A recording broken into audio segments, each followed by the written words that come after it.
Welcome to Switch Comics. My name is Marco. Today I would like to ask the question, is Spec dead?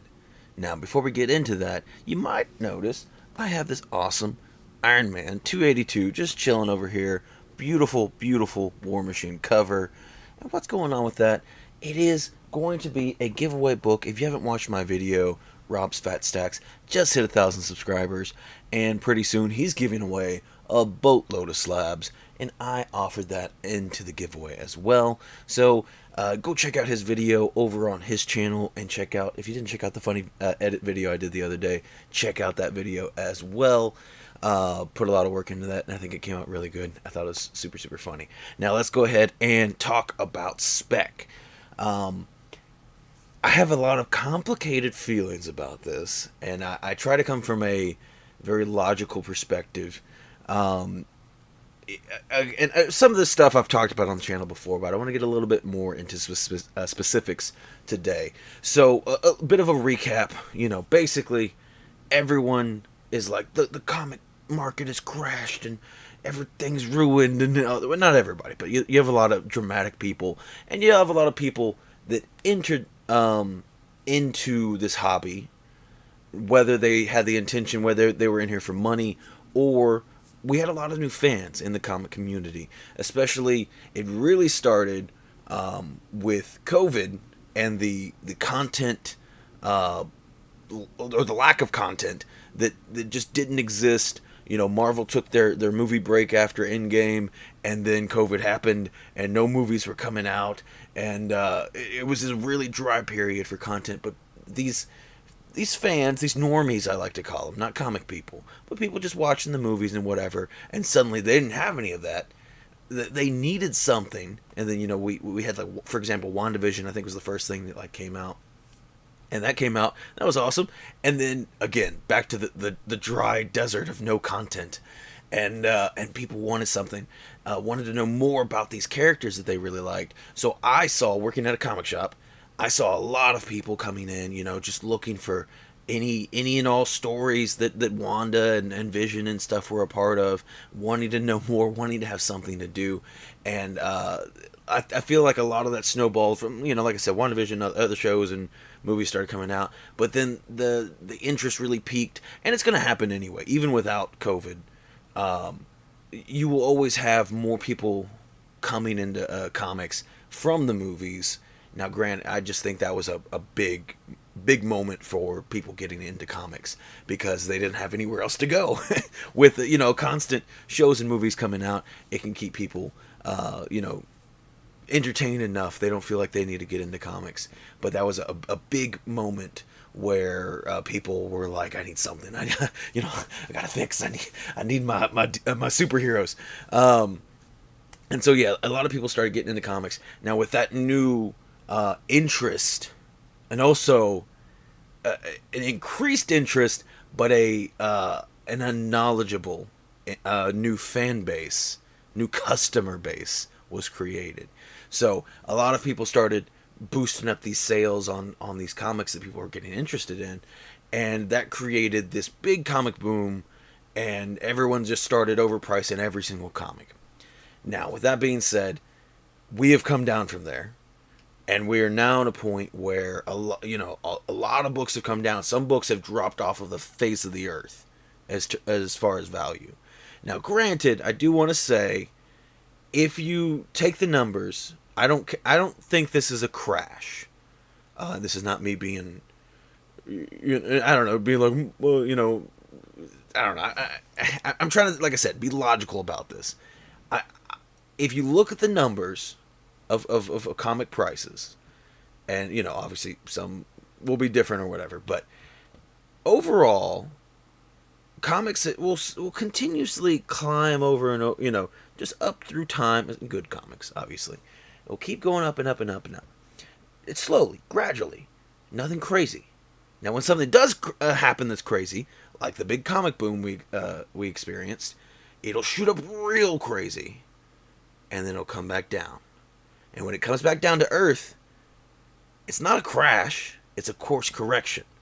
So, and oftentimes, a lot of these books, might have been started here, shot up real crazy, and then came back down, and now we're here, and it's higher than what it was before, and people want to call it a crash. No, stuff's growing, but correcting at the same time.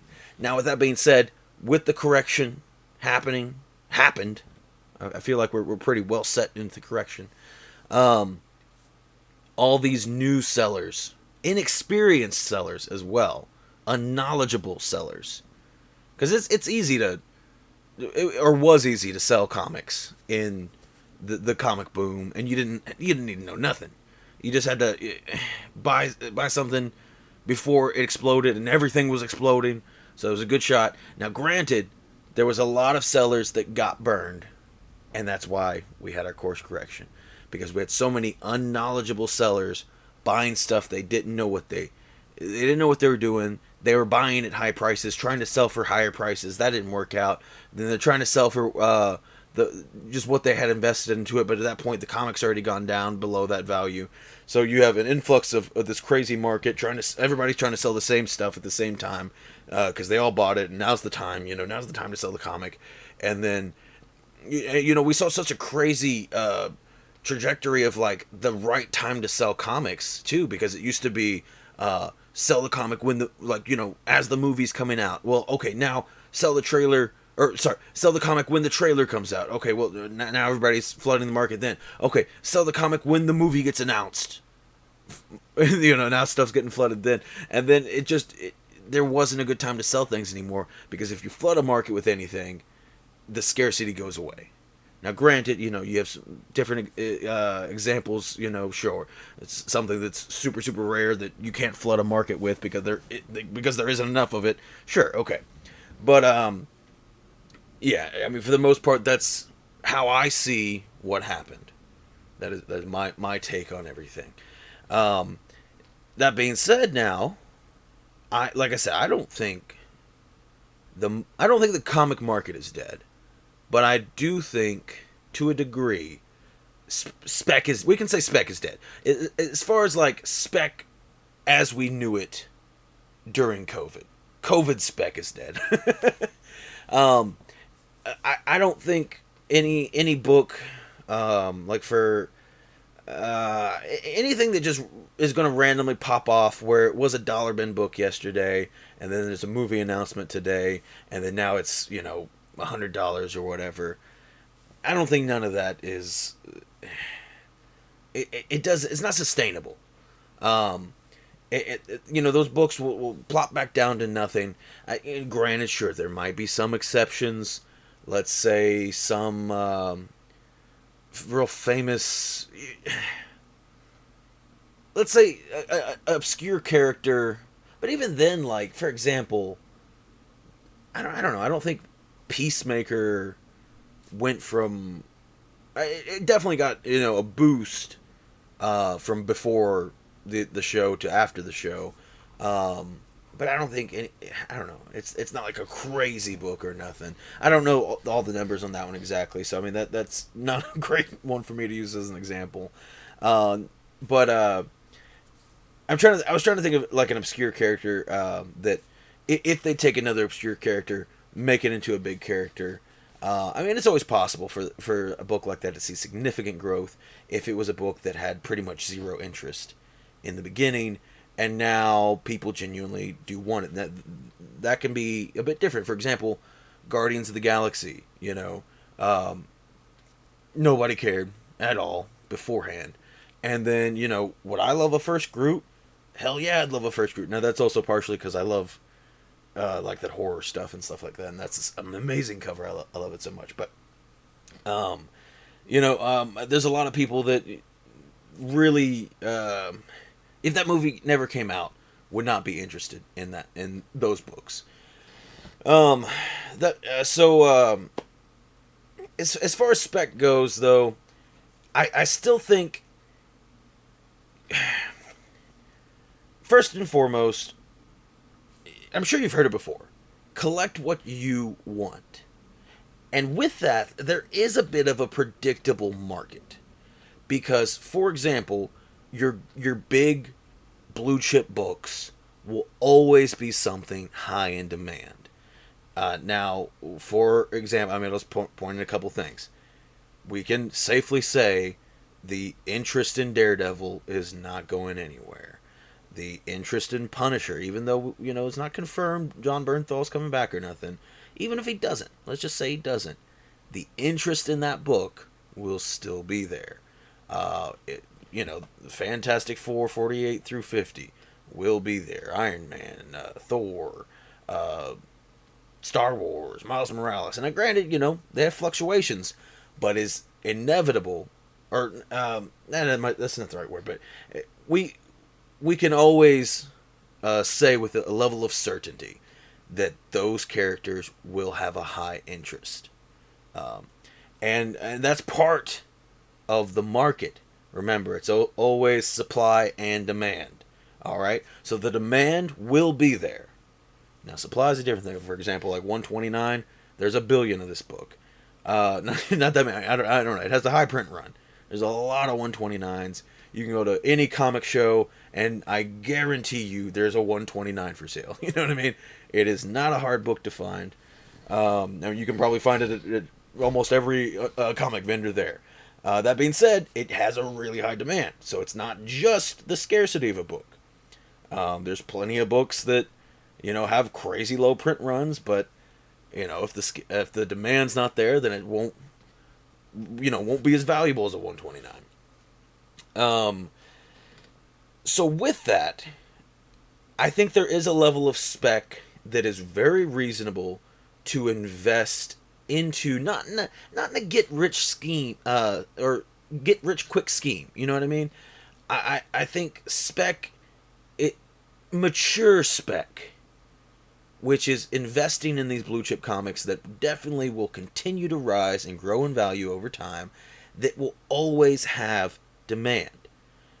For example, let me think of something that's come and gone. We'll go back to Peacemaker. Give it another 10 years, and let's, I don't know how, if, I know they're making a second season, but the way, I don't know what's going on with DC right now and the movies and TV shows and everything, but it's probably not going to be anything after a season 2. And for the sake of this video, we're just going to say, season 2 happens, and that's it. And what's his name? John Cena never plays him again. And probably after that, I really would be surprised if anyone ever plays him, at least for a while. So 10 years from now, does anybody really care about having Peacemaker? It's not that popular of a character. He's popular now, but even that's pretty niche. I don't think there's a lot of people that their dream book is first Peacemaker. I'm not saying you're not out there, but I mean, that's a very small category. That to me is not a big picture book. You know what I mean? If I wanted to safely put money into a book, first Iron Man, first Captain America, first, I was going to say Batman. I mean, that's a ridiculously expensive book, but those other ones I said were also really, they're all really expensive books, whatever. But anyway, there's cheaper books you can invest in as well.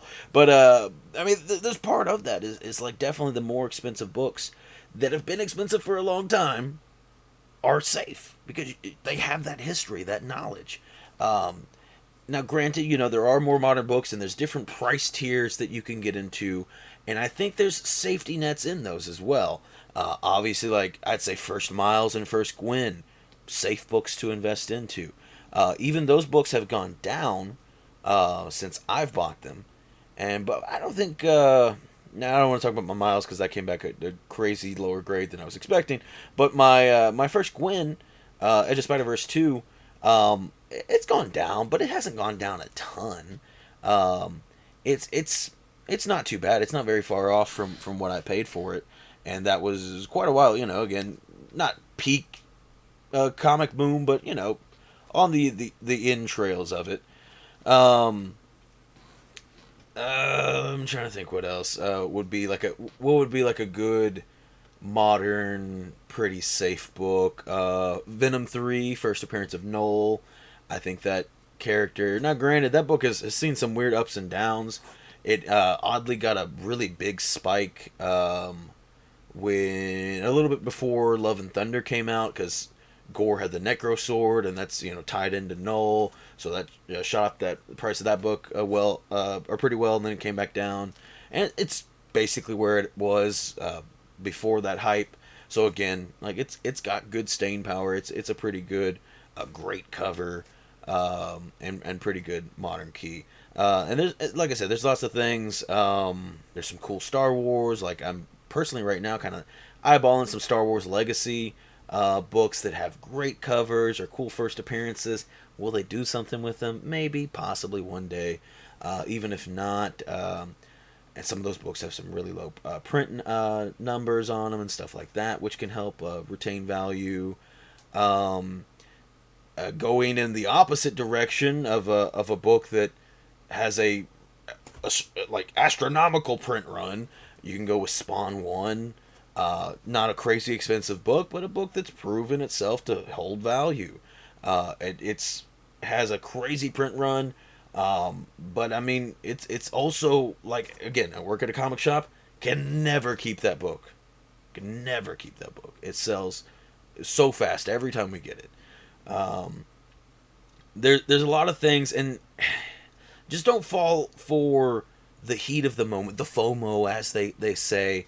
I don't love using that term. I feel like almost any term that really gets overused really gets misconstrued, and people don't end up using it in the way that really makes sense. But for me, it is just the heat of the moment. The oh no, it is different. Like I said, for example, I can't go back and buy Guardians of the Galaxy books for below or for the same price as they were before the movie came out, the first movie. I've missed out the opportunity on that one. But if I wait a little bit on, let's see what's happening right now, Spider-Verse characters. I went for Spider-Punk, for example. Now's not a good time to buy that book because there's a lot of Spider-Man hype. And I don't think we've seen Spider-Punk in a trailer yet. I could be wrong. There's a million Spider-Man in all those things. Or the Bagman Spider-Man. I know that comic is shooting up right now. I wouldn't buy any of those comics right now.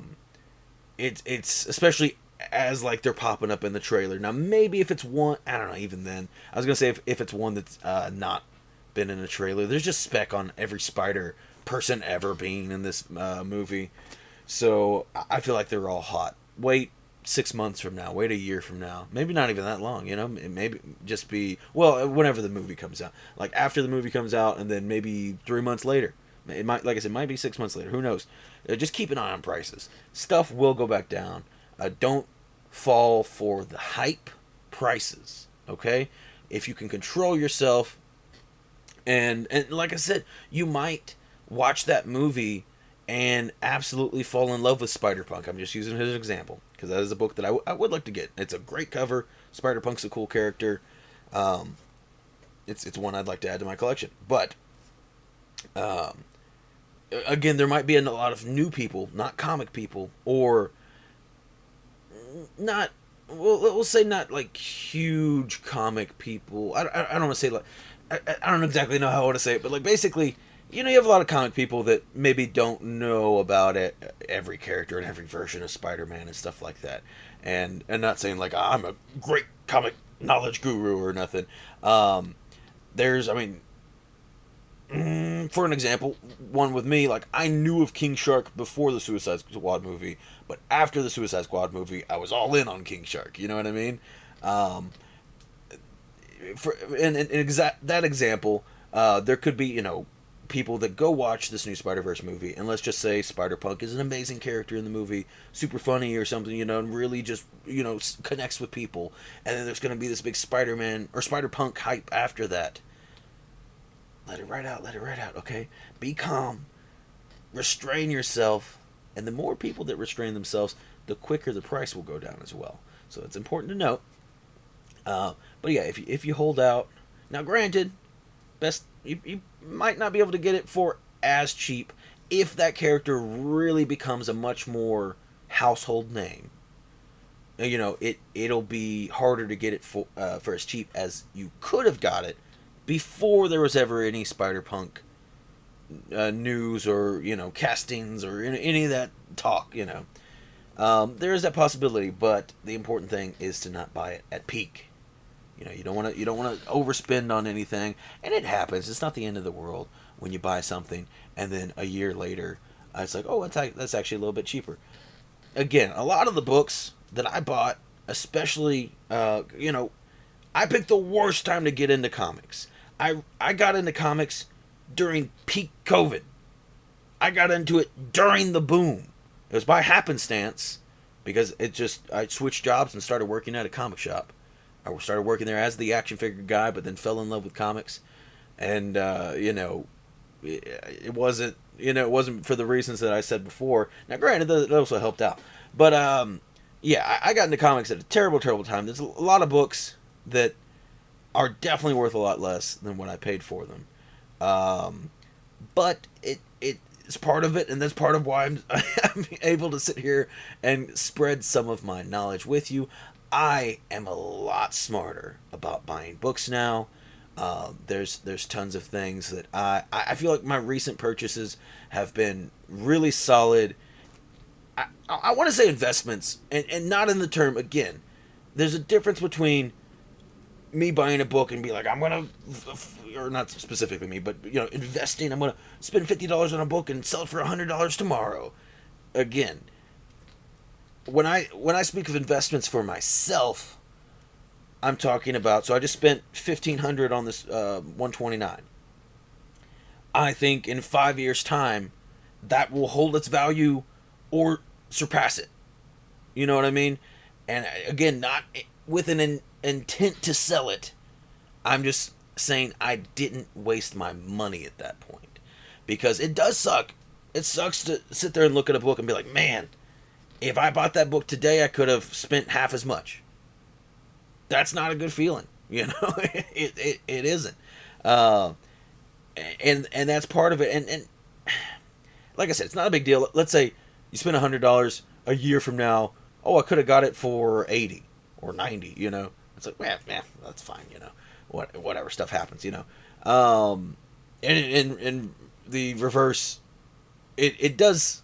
I would say it definitely is a more significant feeling when you spend 100 and it's like, oh, it's 125 now. That's pretty cool, It's like, oh, it's going up. And again, that's what you want to see, is like these little slight increases.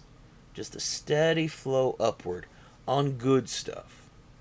And I emphasize that because there's a lot of books that won't see any increase for many, many years. You have dollar bin books that will be dollar bin books 10 years from now, 20 years from now.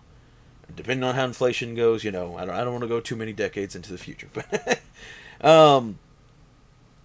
so I know that I ramble. I have no structure at all to this video.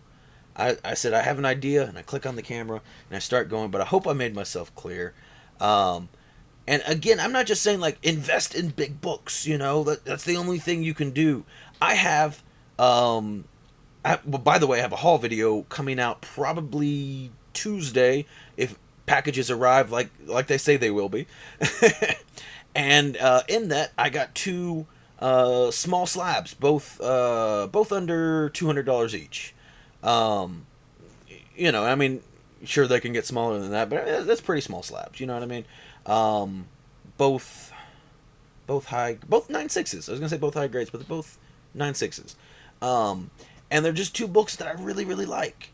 And again, they're not anything that I think is going to explode in value. If anything, that time is gone and passed on both of them. One has come down a lot to a price that I was very happy with, and I'm like, yes, okay, I'm going to go ahead and just buy this book. I think it's a pretty good price now. I'll talk about it more in my haul video, hopefully Tuesday. But yeah, I mean, there's definitely small books that I would like to get. Like I said, I'm looking at some Star Wars Legacy books. I think there's so many great covers in that run. I do cover buys all the time, and I it's worth noting, I have a very substantial pull list. I pick up a lot of books that will 100% have diminishing returns if I ever want to sell them. There's plenty of books I spend $4, $5 on every week that will be dollar books if I, maybe not even dollar books if I can, sell them. I might sell a whole run for $5, or mini run or something. And there's a difference in putting your money in that. For example, with the pull list, when I spend money on a pull list, it's either, well, for covers, like I said, I like to buy. I love covers. I love really awesome art and stuff like that, so I like to buy that. But like the stuff that I'm reading, that's a different entertainment value. I'm paying. It's the same like if I wanted to go see a movie. You're paying to go see a movie. Do you have anything afterwards? The experience. That's what you have. With comics, I have the experience. And again, bonuses, it's cool art and this and that. It's that's what your money is going into.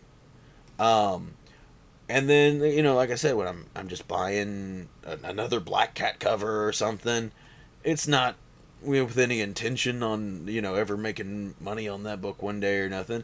I just like it. It is what it is. But I still try to be smart with those purchases, and try to follow. I suggest putting research into nearly any book you're thinking about buying. Now, obviously you have the moments where, like one of these slabs I have coming in, well, that's not a good example. I've been watching that book for a long time, and I was gonna say now I saw the price. I saw one go up for sale. It's like that's a great price. It's finally come down where I feel really good buying it, and I just bought it. I didn't do a ton of research into the current price, but I was very happy with what I paid. But for example, let's say, you know what? I just saw a really cool Peach Momoko. It was Carnage #6. Apparently came out fairly recently. I've never seen it before until I was just scrolling through Instagram or something a little while ago, and I'd never seen that cover. It is amazing. And I went to eBay immediately, started looking at prices and stuff. And with that book, it's a little expensive. And especially I was looking at some slabs with signed by Peach Momoko and stuff like that. And with that, it's really cool, and I really like that cover. But I hold off, and I'll watch it for a few months, and or a few weeks or whatever. And some of this stuff. Like one of the books I got coming in, I've been watching that for a very long time. There's tons of books that, I don't think there's a set amount of time, but if you get really familiar with the book, you can see its trends and prices. You can know if it starts to cool off. You can know if it's heating up. You can know, for example, I got really familiar with 129s, and to me, there was a big influx I noticed of the lower grades of 1 through 4 really kind of all evening out and being about the same price. I don't think that's a healthy state for a market. To me, that shows an extreme high demand of people wanting to get into it no matter what the cost is, and so that'll inflate the lower prices without doing a ton, because it trickles down. When any book explodes and gets popular, the obviously high end copies of it will be super expensive, and then when people kind of can't afford that anymore, then you'll go to your 9.0s and then your 8s, and you keep going down, and then as those other levels go up, they don't typically do a ton to the higher levels. Obviously everything depends. Everything's a different situation. But so as the prices of 3.0s are going up, it's not really changing the price of a 9.8. But that being said, not saying that the 9.8 price still isn't going up. Kind of weird to talk about in a brief thing. I don't want to go too far into it, but anyway, I got very familiar with 129s, and I was very patient on that one. And that one more so, what pulled my trigger on that one was I happened to get a Daredevil 1. I was working on the Netflix Defenders first appearances. So all I needed was 129, and so that was a big itch. And sometimes that is the hardest thing to do, to fight that itch to save money in comic collecting. Sometimes don't fight it. Sometimes, I mean, especially if it's something not very expensive, if you have the itch, just go for it. If you really want it that bad, go for it. You might have wasted a little money, but you know, everything's a little, every situation's a little different. To me, this one, like I said, I needed it to complete the collection. It happened to be, I think, a pretty good price, and it had a Stanley signature. I've been wanting a Stanley signature. It's my first one, so it, to me, it just hit too many check marks, too many yeses, and or too many pros, and it pushed aside my wariness. You know what I mean? Now, granted, who's to say 6 months from now I might see a copy, a similar copy for a little bit cheaper. It might happen. But I feel pretty confident in it. And even if, like, in the short term, which 6 months I'll say is, short term, I might see a cheaper copy. I feel like it is a good long-term investment. Like I said, I think in 5 years, I will not be able to get this book for what I paid for it, or 10 years, or you get into longer and longer. I think that the value will hold there and will grow through time. So just when you're looking to spend a good chunk of money, whatever that means to you, it doesn't have to be this big. It could be smaller. It could be bigger. It could be the same. Whatever a good chunk of money is to you, think about it before you spend it. That's pretty plain and simple, and it seems like common knowledge. But time and time again, I've seen people not do it, including myself. I've bought something. One book I think I definitely spent way too much on, for example, would be my Iron Man 1. I'm a huge Iron Man fan. So the moment that I saw that book, I pushed past all my cons, and if I sat down and actually thought about it for a second, like, actually I could probably get a better copy, because that's a 2.0. I'm sure you can't see it too well. It's a 2.0, and I could have definitely, even then, granted that book's cooled off a lot, but even then, I think if I've really calmed down, thought about it, did the research, I could have found a higher grade copy for very similar pricing. And not, anything crazy, but I could have got it like a 4.0, 5.0, something like that, for very similar pricing. But I'm a huge Iron Man fan, and I wanted it, and I had to have it, and I bought it. So, those moments, I go back and I reflect on it, and I look at it, and don't get me wrong, I love that book. I love having an Iron Man 1. It's awesome. But I definitely think, dang, I could have been a 5.0, I could have a 5.0 sitting on my wall right now instead of a 2.0. And I'm not a huge grade guy, but because I have no problem having a 1.0 Daredevil on my wall. I have a Daredevil number 1 on my wall.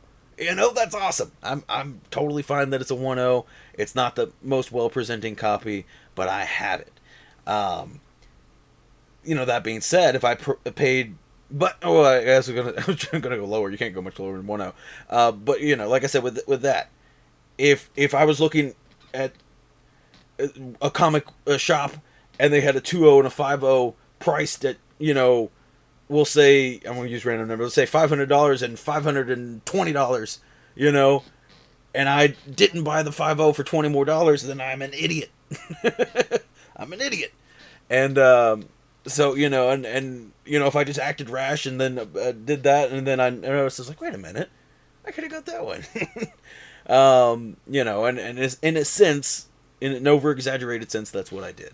And, that is a moment I look back at and be like, I could have been smarter about that. I definitely could have been smarter about that. Speculation to me now, the way that I sit, is not about these short-term bursts that I don't think are sustainable. I don't think will have lasting impact. Now, granted, like I said, some of these you won't see coming. If, for example, another Guardians of the not say the Guardians, but if that situation happens again, where a no-name property becomes, I love the Guardians movies. I love the Guardians movies. I had no interest in them beforehand, and a lot of people feel it the same way, obviously. Um, if something like that happens, then you missed out on your shot. And sure, if you want to, place your bets and stuff like that, it may or may not happen. Um, but I also don't see those books, especially during COVID. A lot of these are like, well, maybe this is going to happen, shot up to ridiculous prices. I think it's fine to invest in those books, knowing that there's a huge potential that it may never happen. With that being said, the price needs to be a safer bet. You don't, when you're gambling, you don't spend a bunch of money on the crazy odds.